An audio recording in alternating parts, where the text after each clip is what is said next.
ಆ exercise association ಅವರು ಮಾಧ್ಯಮದ ಮುಂದೆ ಆಪಾದನೆ ಮಾಡಿದ್ದಾರೆ. ಅತಿಯಾದಂತ ಲೂಟಿ.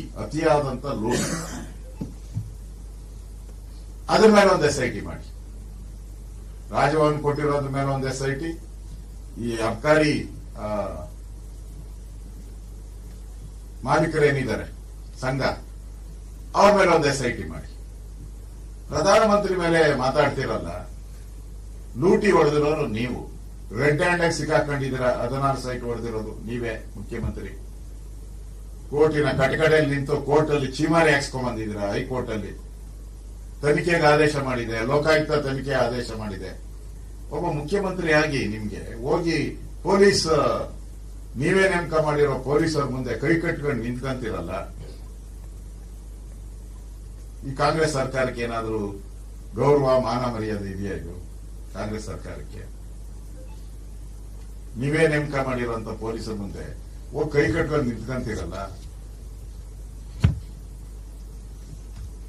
ನೀವು ಕೇಳಬೇಕಲ್ಲಿ. ಪ್ರಧಾನಮಂತ್ರಿನ ಕೇಳಕ್ ಮುಂಚೆ ಆ ಲೈಸೆನ್ಸ್ಗಳು ಕೊಡ್ತಾರಲ್ಲ, ಏನು CL7 ಸನದ್, CL2 CL7 CL9 9 ಈಗ ಸನದ್ದು. ಆ 30 ರೂಮ್ ಇದ್ರೆ ಕೊಡ್ತಾ ಇದ್ರು ಮೊದಲು.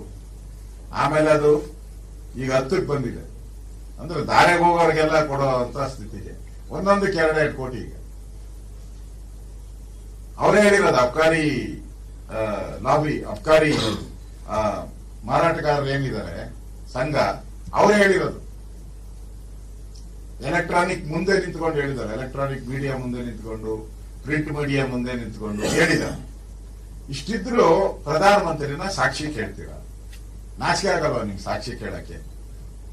ಅದಕ್ಕೆ ನೀವು ಸಾಕ್ಷಿಗೆ ಅಂದ್ರೆ SIT ಮಾಡಿ. ಇವೆರಡು SIT ಮಾಡಿ. ಆ SIT ಅಲ್ಲಿ ಏನ್ ಬರ್ತೈತೋ ನೋಡಿ ಫಸ್ಟ್ ನೀವು. ಇವತ್ತು ಹೈಕಮಾಂಡ್ ಮೆಚ್ಚಿಸಕ್ಕೆ ಕನ್ನಡಿಗರ ತೆರಿಗೆಯನ್ನ ಲೂಟಿ ಹೊಡಿತಾ ಇದ್ದೀರಾ.